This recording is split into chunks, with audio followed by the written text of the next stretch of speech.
live. Welcome to the limited edition Black CrackBerry KEYone podcast for Thursday, August 3rd, 2017. How was that? Wow, that's pretty good. So that was much better. This is actually take two, everybody. We were podcasting, and I'm working from the cottage this week at the lake, and sitting outside. I thought my Wi-Fi would hold up, and I think it brought down the internet in the entire town. It went down for like 10 minutes, and we lost everything. So we're starting again. This is going to be a quick, abbreviated podcast, just in case we run into more technical difficulty. I also have not eaten or drank anything today, so I'm possibly dying. You may pass out in the middle of the podcast. Our introductions quickly. I'm Kevin Mitchell, founder of CrackBerry.com. The lovely voice you heard was Adam Zeit. Hello. And back to Canada, allowed back into the country from America, Blaze, editor-in-chief of CrackBerry.com. Woohoo! Nice to see you. You look at home once again with that Pulp Fiction poster in the back. Yeah, totally.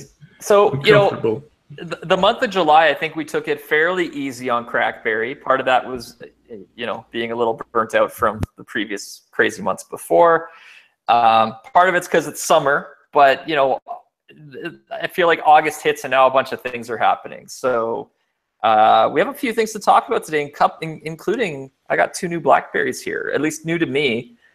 This is the BlackBerry Aurora, which we have spent very little time talking about on the CrackBerry podcast. This is the made for Indonesia by BB Merah full touchscreen BlackBerry Android phone. Yes, it has a BlackBerry logo on the front, which people seem to love. Kind of like the Z10 used to have. And then unexpectedly, August 1st rolls around, and look what I got here for everybody watching. It's a BlackBerry KEYone that's literally black in color. So we got to spend some time talking about both those devices this episode, but I don't want to ignore the silver edition BlackBerry KEYone, which I hear in America, Blaze, there is available from Sprint. Yeah, you can. Sprint basically started putting it online for the first little bit, and they were only allowing orders online, but now they've actually moved them to corporate retail locations. So if you've been waiting to get your hands on a Sprint BlackBerry KEYone, you can do so rather easily now. Or if you actually just want to go ahead and check out a Sprint KEYone, you can swing by a Sprint store and have a little time with the device to get familiar with it. When is the last time we've seen Sprint carry a BlackBerry? They only had the BlackBerry Q10. That was the last device that Sprint offered. So it's been a while since they had a BlackBerry available. So that's like 4 years. That's nice. That's good. That's good that that's happening again. I like that. Yeah, I remember them. Didn't they have the exclusive on the purple Pearl Flip? Or the style? The BlackBerry style. It was like a shiny purple one. That's like whenever I think of Sprint, that's all I remember. Maybe that's the one that turned them off BlackBerry for a little while. They couldn't I remember. I bought one of those. I love that. We have a CrackBerry in Mobile Nations in California. His name's Eric Slavin. He's probably listening to this and be like, I can't believe you mentioned me on the podcast. He's like, Kevin. BlackBerry needs to bring back the style form factor, but do it like today's style, 2 screens, high resolution, better specs. And he's like, it was the ultimate form factor. And I'm like, I don't know if he could find another person on the planet Earth who would agree with him in 2017, but man, he loved that thing. I don't know, it was just a little underpowered. The only thing I remember about that device, other than it being obscenely colored, is like they launched it on like Halloween. Like you launched a purple phone on Halloween. I remember I went to Las Vegas and I used it as my primary phone. And I just like walked around everywhere with this like bright pink purple BlackBerry style. People in the stores loved it. They're like, wow, what's that phone? It's so good looking. It looks amazing. So I don't believe you when you say that. Well, people definitely noticed it. That's the truth. Yeah, that's the truth. I'm telling you like it is. With the Black KEYone though, I like how they did it. Adam and I were talking earlier about it, and basically they did everything black. Like there's no spots where, you know, they left something out. Like even the camera bezel around the back is black. So you know, your frets are black, the top of the device is black, the camera bezel is black. So they left everything totally black. Like they went all in on a black edition, and it looks really, really sharp that way. Yeah, so we should tell the story, I guess, more fully behind this device.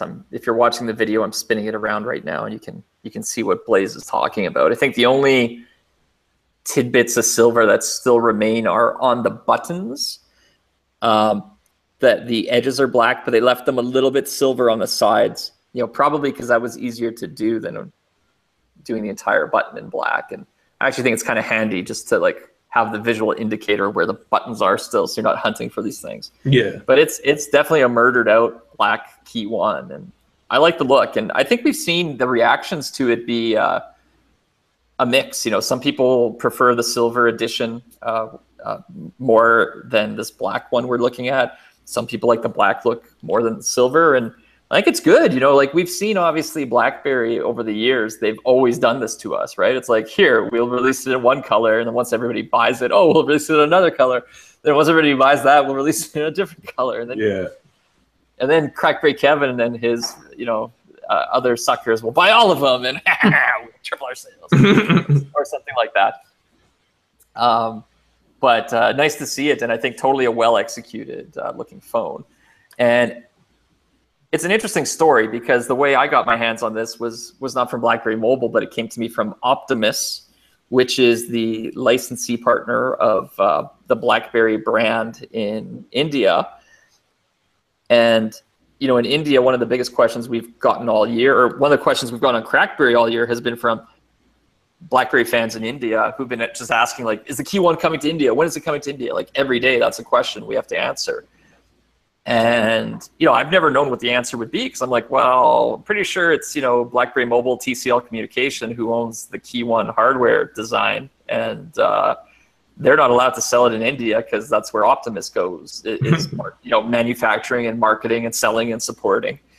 So I didn't know if it would come, but obviously this is like a three-way deal here between BlackBerry licensing the brand to Optimus, and then TCL Communication, BB Mobile licensing the KeyOne hardware to India, or to Optimus, and then Optimus is going to build the BlackBerry KeyOne there. But what's interesting is with this particular unit that I got, and Mr. Mobile has it also, it's not a made in India phone yet. So when I got the box, I unboxed it, and you can go to my Instagram, CrackBerry KEYone on Instagram, and I think maybe I didn't show all angles of the box, but literally there's a sticker that says, you know, made by TCL in China, like made in China, manufactured by TCL, imported by Optimus. And to me, that didn't sound very made in India. It sounded very made in China. And you know, what Optimus clarified is that, you know, the phone is going to be made in India soon, you know, coming into September. And I think it's August 8th it's going to start going on sale. But you know, by September, there'll be, you know, whether it's, I guess you'd say assembled, manufactured in India. But with this first batch, an allotment they got, it was provided to them by TCL directly. So we know at least then that, you know, BB Mobile is that's what this particular hardware is, and, you know, they're capable of doing it. So, you know, fingers are crossed we'll see some more black KeyOne spread around in the future. And I'm excited for it. I always think the more options, the better when it comes to colors.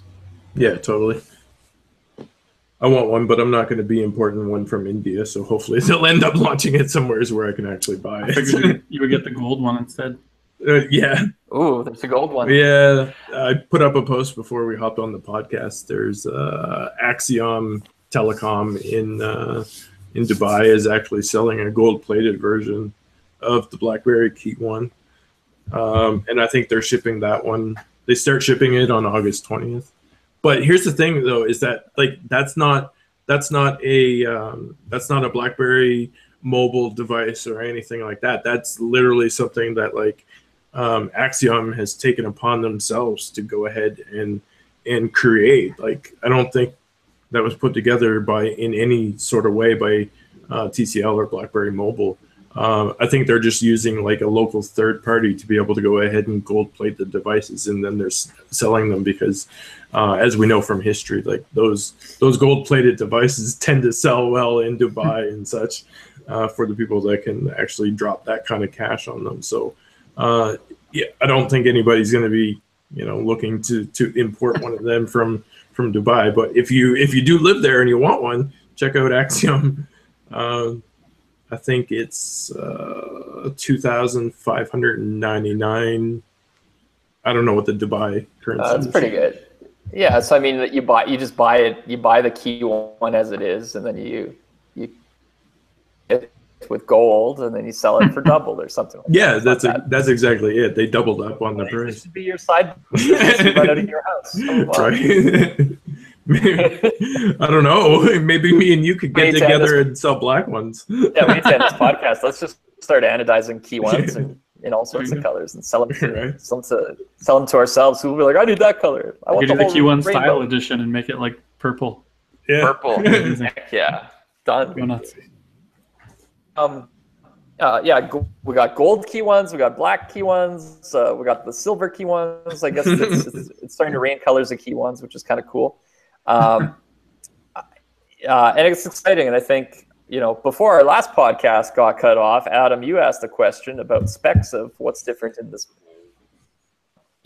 Yeah, so that's what I was saying, which I said a little bit earlier. It's cool how they went all out on the black one. A lot of times I feel like with other devices, it's like they have special editions, but there's still like a piece where they miss, like the BlackBerry logo would still be silver, or like the buttons or something, but they went all out. Everything's black. It's great. And it got a spec bump too. So it's not just on the outside, but it's also on the inside. So it's got dual SIMs, more RAM, more memory. Like it's actually, arguably a better device too. And aside from the fact that it looks cooler because it's all black. Yeah, I think it's interesting. When I wrote the CrackBerry KEYone BlackBerry KEYone review, and I can't even keep track of anything anymore. Was that a couple months ago it went up, maybe beginning of May? I'm like, I don't actually remember. Whenever the review went up, for the most part, KeyOne got high marks all around. And my biggest thing I said was, well, if I was to have a wish list of what I'd like to see, more colors, because that's what I'm always going to say if there's only one color available. Whether they started with black and I'd want silver, if they start with silver and I'd want black, or if they start with white, I'd want green and purple and blue. More colors, the better.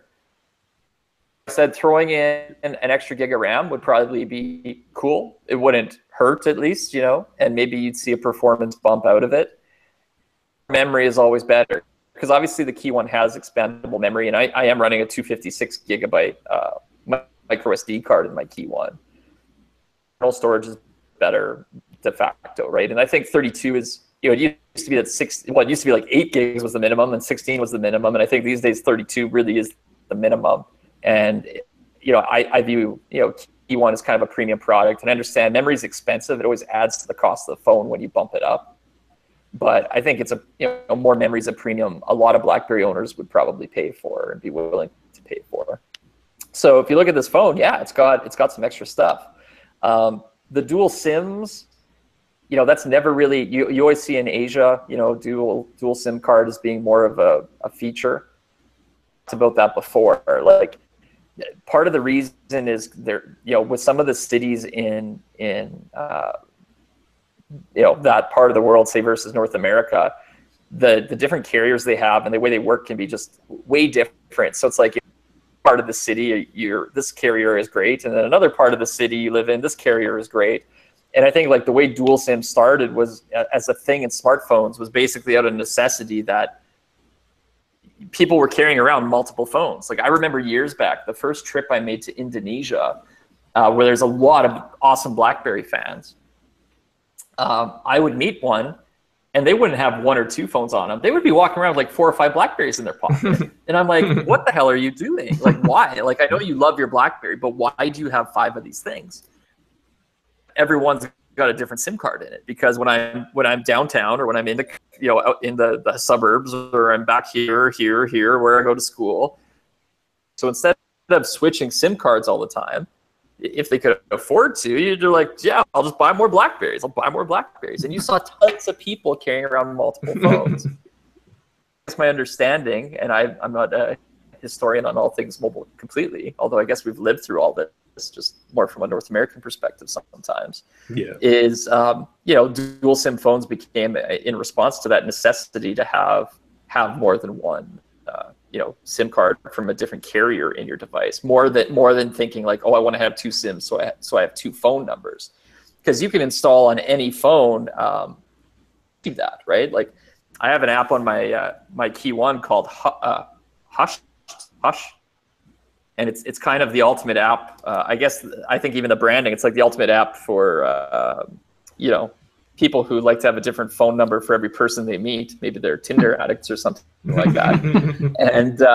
And you can pick your countries, right? So you can just be like, oh, through the app, you're like, oh, okay, I want to get a phone number in New York, and one in Florida, and one in London, and one in Paris, and one in Dubai. That phone app takes over your phone, so you really don't need a second SIM card for an additional phone number or text message line, because you can do that all through software these days. So really the necessity of dual SIM is like you need separate data lines coming into your phone. And in North America, it's not really a thing. Although, what's interesting is I am going to China this Saturday morning for a few days. And I'm actually excited to put it to use because I've never had a dual SIM phone before. And what's interesting is I can leave my, primary Rogers SIM card in the device. And then, I probably won't. Like normally when I travel, I just roam because roaming rates used to be insane. Now they're not horrible. And I have a lot of two-factor authentication things that send me text messages. So the pain of like taking the SIM card out and getting a local prepaid SIM or whatever is just annoying. But in this case, I could actually get a local SIM card, run it as the primary data line in the phone, leave my Rogers SIM in as my text message line and not even my phone line, and have the best of both worlds, which I'm like, oh, that's actually the first realization I had where it's kind of an interesting thing, So if you are like a super frequent traveler internationally, I'm like, that could be interesting to maybe more people than currently think about it. And what's cool is I've never actually used it where you see how it's integrated into Android. And, we'll have to shoot a video just showing it off as a FYI. But what's cool is you can set your defaults. So like when you go into the SIM card settings or carrier settings, it'll ask you like, do you want, which do you want to be your primary data line? And you can pick SIM card 1 or 2. And then what do you want to use for text messages? And you can say both, or you could just pick a primary. And when you leave the settings on for both, like if I go to make a phone call out of the phone, it'll say for this call, do you want to use SIM card 1 or SIM card 2? Or you could choose to set 1 as the default. Or when I go to text messaging, it like puts in a little number 1 or 2 into the basically the text field where you start typing. And you can be like, oh, SIM card 1 for this message, or you could switch to SIM card 2. So it's, the benefit of Android, and I know a lot of, BlackBerry 10 people are never, they're like, oh, I love BlackBerry 10. I don't like Android yet. I'm like, this is one of these Android benefits. This dual SIM card thing is just like, it's butter. It's smooth the way it's been integrated. It's really like, I was blown away a little bit at how smooth it works. So cool feature, again, not ever been a North American thing to my knowledge that people have really ever talked about or gotten excited about. But, in parts of the world, it's a huge feature people almost demand. For some of the reasons I talked about earlier, and super well integrated into the KeyOne. So cool to see. It's also integrated on the Aurora too, isn't it? Yeah, it is. So Aurora does have. Kevin went from no phones with dual SIM capability to having 2 phones with dual SIM. And I'll be honest, if we would jump to Aurora discussion for a second. So I've used it a little bit, but not that long. And it's kind of, it's a nice looking phone. It's got the logo on the front. It looks like a BlackBerry, texturized rubber back. So, having owned phones like say the Z10 or Z30, you pick this up and you'd be like, yeah, it totally feels like a BlackBerry. Yeah. Very biggest gripe is there's no fingerprint sensor on it, and it drives me nuts. To the fingerprint sensor on the KeyOne, or before I was using an iPhone, or pretty much I've always been using a fingerprint sensor now for, I don't know, the last year and a half plus or something. And I hate having to put a pattern or anything into the phone. I'm just like, let my finger do it. And now I'm trained, old Kevin was like, yeah, who needs a password, whatever. And I'm like, but now I'm like, no, I need a password on my phone. And it drives me nuts. So also, I find it hard. Yeah, go ahead. Isn't it like, didn't you run into the problem where there's no NFC Oh, either, there's no so NFC, you can't, yeah. So this year can't do the tap? I'm constantly setting up like new KeyOnes and things like that, or for our meetups where I have like, I got to set up 6 KeyOnes, and it's so seamless. I'm like, new phone, copy from Android phone, tap them together, done, and it's instant. And I didn't even realize. I just assumed it had NFC, but I don't think. No, and maybe I'm wrong. It doesn't, right? No. So then during the setup process, I keep tapping it to my KeyOne, and I'm like, set up. Why won't it work? Why won't it work? It was in there as I got a mosquito on my head biting me. Excuse me for that. And then I was have it, which isn't a problem. Like you can just tap another button, go into a setting, say copy, and then you authorize it from your other phone with a keyword, like a number code or something like that. But I just didn't realize it. And I was like, oh, 2 strikes, But battery life is pretty good. Not as good as a KeyOne, but solid battery life. Camera, not I think is good, and the camera app is a little different. I don't think better. It's I don't know why it's different on the Aurora. And overall, it's kind of like middle of the road phone, but it lacks a little of the specialness you maybe want to see, right? It's a harder thing to be like, oh yeah, that's like a full touchscreen phone I'd want to use. Like it's lacking something. I feel like that stuff's super important now. Like, obviously before fingerprint sensors existed, we were all like pins and passwords, and it was great. Yeah. But now that, pretty much every phone you buy has a fingerprint sensor, like whether it's on the front, back, or side or whatever, like it's there, and it's so much easier. And the same thing with NFC. Like I never thought I would use Android Pay, but I mean, every time I go to my supermarket, they take it. And I go to like BJ's, the wholesale club, they take it. And pretty much any place that I can use it now, I use it because I have, I have a new car which just has the key fob, which I never have to take out of my pocket. Like I have my credit cards and stuff in, but the only thing I really ever take out of my pockets is my phone. So being able to use that to pay places. So I think any phones that don't have NFC are just kind of a deal breaker. Like I was even looking at phones for my, exactly. I was looking at phones for my wife a couple months ago, and I was looking at like the cheaper Motorola ones, and there were some that don't have NFC, and I'm like, oh, I can't buy that because she uses it all the time. So it's weird the things that they omit now, and I think eventually we'll get there with like the waterproofing and stuff where, and I think we're already almost there. Like phones that aren't waterproof now, people are kind of like, I don't want to buy that phone because it's not waterproof. Like I pretty much want, the KeyOne I think is like the exception in my head because I know I'm buying it for the physical keyboard, right? That's like my primary draw, and when you have that many buttons on a keyboard, it's going to be a little hard to like waterproof that thing.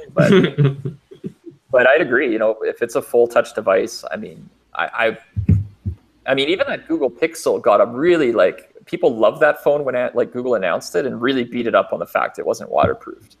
Yeah. Because it was last year already, or this time last year when that thing was coming out. Yeah. And that's where I'm at now. Like I just want, I want the tank phone, like the KeyOne. I love the way it feels. I feel like I can throw it around, but I want that tank phone that I can, drop in the lake or, do whatever that's got NFC and just, works the way I want it to, that I can beat the crap out of it and it still functions, like kind of like the Samsung Active ones, but not so crazy. I was saying, Blaze, you have an Aurora too, right? Yep. So here's a trick question. D-Tech, let's say 60 or Aurora feels more BlackBerry to you? Just hardware feels and looks. Just hardware. Just look and feel. Based on hardware and looks, I would say the Aurora actually feels more of a BlackBerry. And I think that's the one thing I would say too is, this phone, I kind of want to pick on a couple things on it. It beats D-Tech 60 for just like pick it up and I'm like, oh yeah, it's a BlackBerry, right? And I think we talked about the KeyOne. I'm like, KeyOne I pick up, I'm like, oh yeah, this is a BlackBerry, right? Like a proper Android BlackBerry. Yeah. This is like in the direction of a proper Android touch more than, to me, the D-Tech 60 was. Yeah. So it's interesting. But it's kind of crazy to think like, here's 3 phones, none of them are made by BlackBerry, and they're all BlackBerry. Yeah, they're all BlackBerry branded. They're all BlackBerry. I think, I mean, while we're talking about negatives on the Aurora, it's also important to remember that, we're coming from a North American perspective as well. That was never a device intended for us. So no. The NFC and the fingerprint sensor, maybe not so much the fingerprint sensor, but the NFC is kind of like understandable to leave out to a certain point on that. So, it's a device for the Indonesian market. We're just fortunate enough to be able to have them. Yeah, totally a capable phone though. Like, pretty snappy, good battery life. Oh, you know, camera's okay, good, not amazing. I don't think. Even though I think previous to the launch, they were kind of building up the camera on it, like it was part of it. Like the look and feel. You know, overall, it's deserving. It's got like enough BlackBerry in it to definitely make it feel BlackBerry, but I feel like the KeyOne has a lot more of that attention to detail that makes it feel very BlackBerry. And you know, I'll be curious to see, you know, when you know the next touchscreen BlackBerries, what they look like, whether that's a follow-up from BB Merah Putih, whether that's Optimus or whether that's TCL. Like, can they do a touch one that is like, oh yeah, this is like the essence of BlackBerry, but in a full touch. So So do you want them to combine like all three of the ones you have there into like one mega BlackBerry, like a blacked out dual SIM NFC device that's waterproof? Wow, the dual SIM. Oh, one interesting thing with dual SIM is it uses the same micro SD card slot. So if you use two SIM cards, you can't put a micro SD card into it. So I think, you know, as for the reason of like, say, a memory bump from 32 to 64, it's almost like necessity on a dual SIM phone because you just can't do the expanded storage. That was, interesting. I didn't realize that was the case actually either. And that's good reasoning for the additional storage, I guess. And then I think the other thing, obviously people asked, you know, do you think the KeyOne's quicker with the additional gig of RAM? So I'd say like, and if you watch, Mr. Mobile has a really great video he did, better than Kevin's video of the Optimus Black KeyOne. You know, his take, and I agree with it, is he's like, look, I've been, he used it longer than his. I was out at the lake when mine arrived and I didn't pick it up until literally the August 31st, and you know the embargo lifted the next morning, so I didn't have much time with it at the start. But he used it for a few days, and to him, he's like, it's the same speed as my silver KeyOne, and that makes sense. You know, putting more RAM into something that has adequate RAM is not going to make it faster. It's going to be the same. What'll happen is it will retain its speed longer, more stuff, and now start to run out of RAM.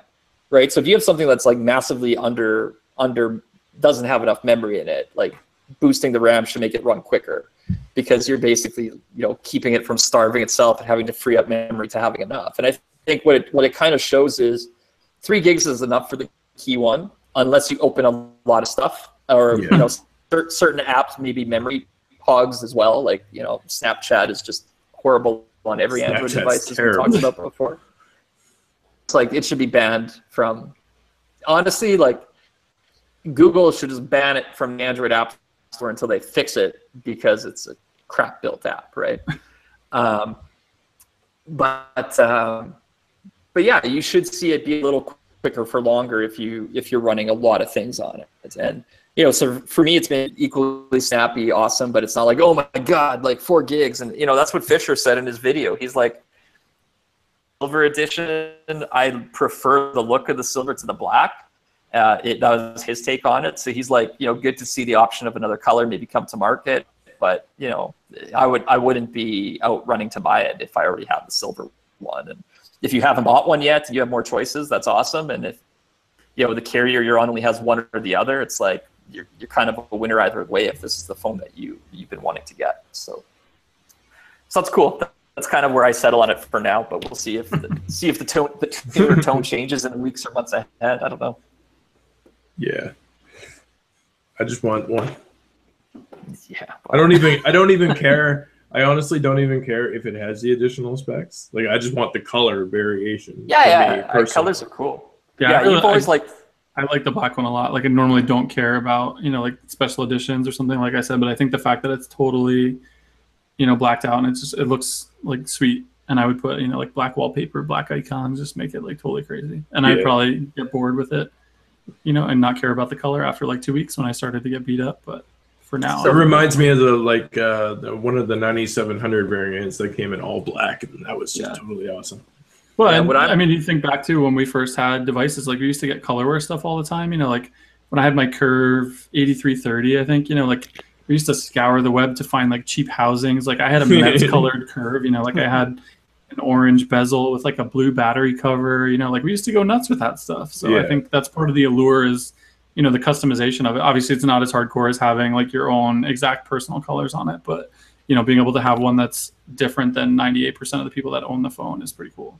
I still have like red 9700 parts in my drawers around here. I'm like digging through drawers and finding pieces of Blackberries. It's like, what this come from? That's a good game. Like, which phone is this from? I don't remember. I was going through my, you know, BlackBerry device cemetery not too long ago, and I found my Team Canada BlackBerry, which was like a custom painted bold 9700. Oh, but right.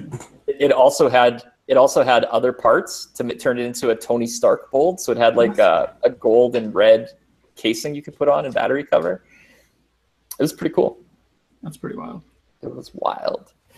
No, okay. So, you know, we talked about Aurora. We talked about the KeyOne in black from Optimus we saw. What else do we want to cover today before my internet dies? I just want to say that I got something for my collection as well. What do you got? It's not like super duper special or anything like that. A Torch 9560.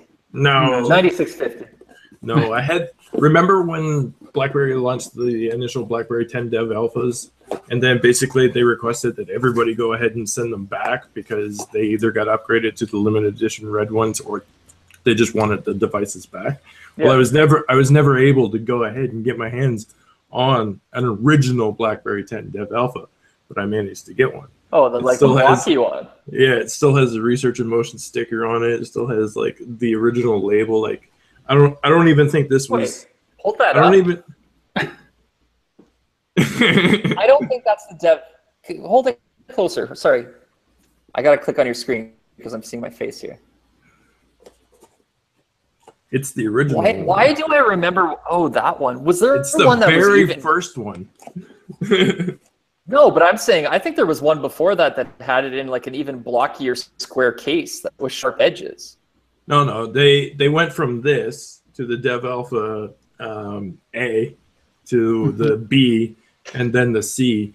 The one that was in the blockier edges was literally that was the Z10 in an ugly misshapen case. But this is the original one. This is the one that when you powered it on, it was basically running like the Playbook OS. Oh, interesting. Okay. Yeah, because it looks like just a shrunken Playbook. Yeah, exactly. Yeah. So shout out to Greg for sending this to me. He didn't charge me anything for it. He was like, I got one. You can have it. All you got to do is just pay the shipping on it. I'm like, done. That's awesome. That is a good museum edition. Right. Love it. So I'm pretty excited to go to China this weekend. Are you allowed to tell us why? Well, not why. Why do you think I would go to China? I have no idea. Enlighten me. We'll see what happens, but you know, once I'm there, I'm going to try to make the most of my time. I'll tell you that much. So, we shall see what happens. I'm not sure exactly what that means, but okay. Well, you know, it's probably you have to have a reason to go to start with, and then once you're there, you know, maybe there's some other things you can finagle your way into. So we'll see what I can come back with. Maybe I don't think you should be trying to finagle your way into anything in China. That just sounds risky. Well, but it brings up an interesting question because now, you know, I had to get my visa. So, you know, I have my passport, but you have to apply for a Chinese visa. And then the next thing, so I did all that work, which is a bit of a pain in the butt still. You'd think it'd be easier in 2017 to be like, click, click, click, done. And instead it's like back and forth, fill out forms, pay money, wait 2 days. You ship them your passport, they ship it back to you with the visa inserted. I'm like, oh my God, this is just seems. Is that an insult? Is that an insult in 2017 if I call something analog? I think it dropped out right when you said that, so it was kind of like it was getting bleeped for me. So it's kind of it's like very appropriate though. So analog, right? Living in the past. Even though I like analog things when it comes to like mechanical watches and that. It reminds me of a divorce though. Why can't I just log onto a website and get a divorce now? But here's my question though. Sorry, here's my question. So what is going to work or not work once I land in China? Because you have Google services don't particularly work great there. No. I'm pretty much a Google user when it comes to like Gmail and Calendar and Docs and all that.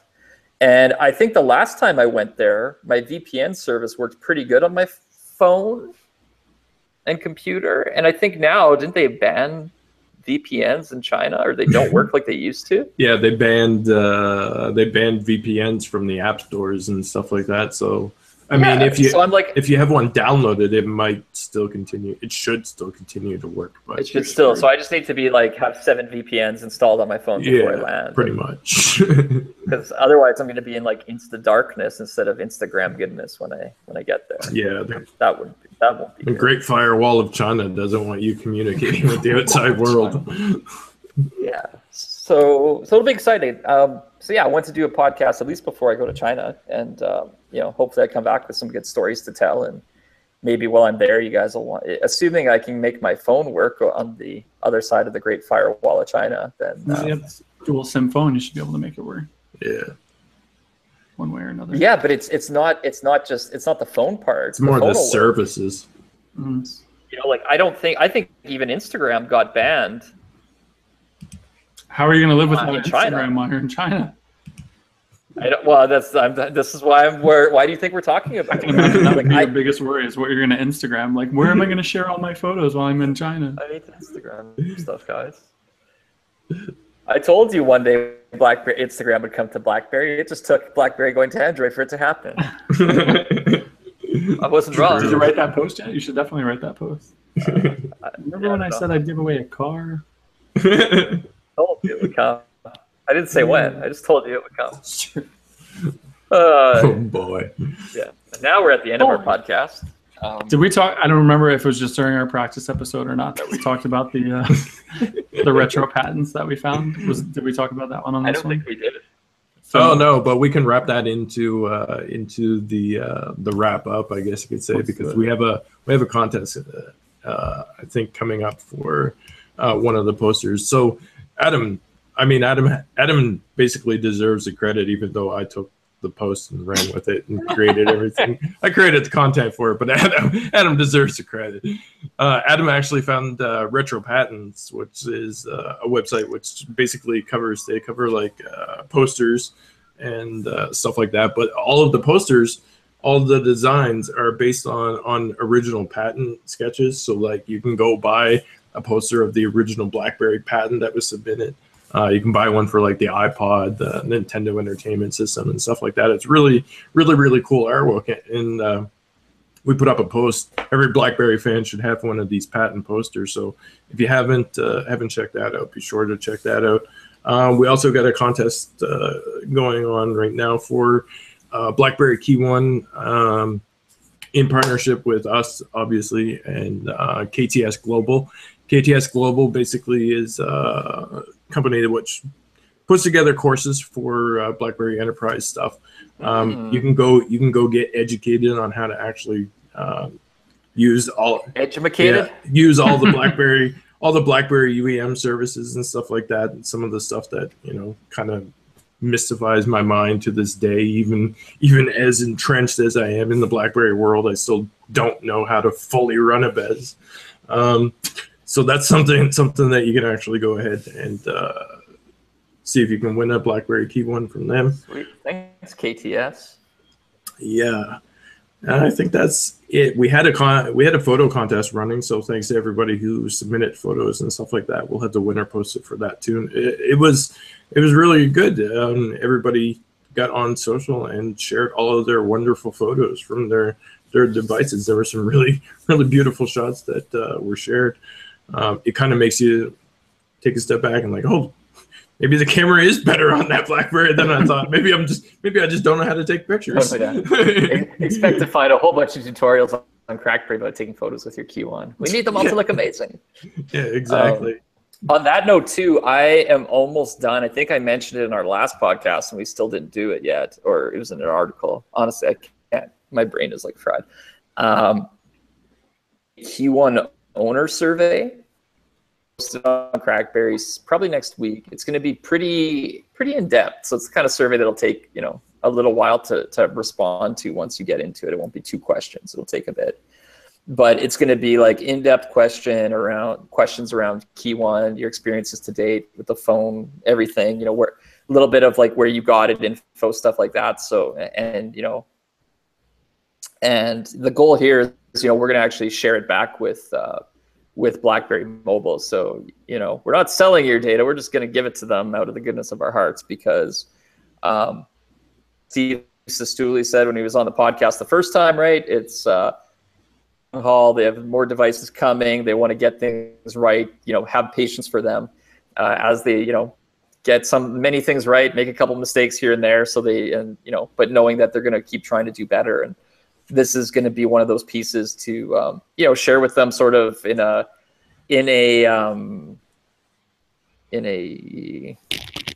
not ad hoc way where we're just all individually complaining over comments and articles and forum posts and social about things, but we're actually putting all of our thoughts into one nice way that can be filtered and organized, and that'll be super helpful. So look for that on the site if you're listening to this soon. And Adam, I want to know if you're are you taking holiday time? Are you going to your boardwalk on Jersey Shore where you get disco fries, or what are you doing? Yeah, I can't say right now because one of my children is present, but we're going away at the end of this month. We have a little mini vacay plan for his birthday. Oh, that's cute. I'll give you details when we get back. I'm not going to China or anything, so I know my phone will work, which is good, so I don't have any anxiety over that. But yeah, that's pretty much it. We're staying local. Staying local, staycation. That's the way to do it. Nothing wrong with that. That's me. That's been my. I've had a few people be like, Kevin isn't doing anything the last few weeks. It's because I'm trying to come out to Gimli, the town where I grew up, which is in Manitoba, and it's we've been building a family cottage here the past couple of years. It's sort of and when I say building, I mean like literally what I did the last couple of weeks was I built a patio, like a nice deck all around the cottage with my dad, and doing some outdoor stuff like that. Which, how did we not talk about this? Did you see my Instagram post, Adam? Which one was it? The one. Okay, so I will. Can I screen share it? Really. I'm going to screen share right here. So if you're watching, you're going to be able to see it. And if you're not on Instagram or on video, you can go to instagram.com/crackberrykevin, and a few photos back, you're going to see this crazy good. Oh, my mother-in-law's calling. No, Mom, bad time. Oh, I saw that. That was pretty crazy. This is crazy. So I went for a bike ride from the cottage, 5 minutes away that way. And there's literally two streets, one called Aurora Way and one called Mercury Drive, that intersect. Mind blown. I'm like, I don't understand how you could even calculate the odds of that happening. Any other place on planet Earth where you would have a Mercury Drive way intersecting, of course, Aurora being one of the phones we talked about, and Mercury being the KeyOne's code name. And did you not know that they were there, those streets, or Yeah, because it's interesting. It's called Pelican Beach, and it is a development that's a little newer, like maybe 15 years ago they built it, but it wasn't there when I was a kid, maybe even 20 years ago. And this isn't a huge town, so I don't even know, I didn't know the name of the street that this cottage is on that we've come to since I was born, right? It turns out it's called North Lake Street. I'm like, I had no idea. I found it out the other week when I ordered the internet for here. I'm like, where did they install the internet? I don't know. It's just where you live. And then I'm on the bike and these signs are in front of my head, and I'm like, what? I thought I was imagining it. I couldn't believe it. I stopped. I took photos, and I sat there pondering life for about an hour because I was just could not begin to even. It's a pretty wild coincidence. Yeah, I mean, I think the odds of it saying KeyOne Drive would be a little bit too insane, since that's kind of an invented word. But basically, two words, and I just don't understand how it happened. So maybe we're all living in a simulation, and CrackBerry Kevin's doing exactly what he's supposed to do, or maybe it's we're in universe number 1 and this is fate. But either way, exciting. So with that, everybody have a great week, and we'll talk to you when I recover from my jet lag on the next CrackBerry podcast. Yay. Woo! Happy summer, everybody. Enjoy it while it's here. We need a Kevin out. Oh yeah, sorry. Can't do it Kevin now. out. That was horrible, but I'm hitting stop.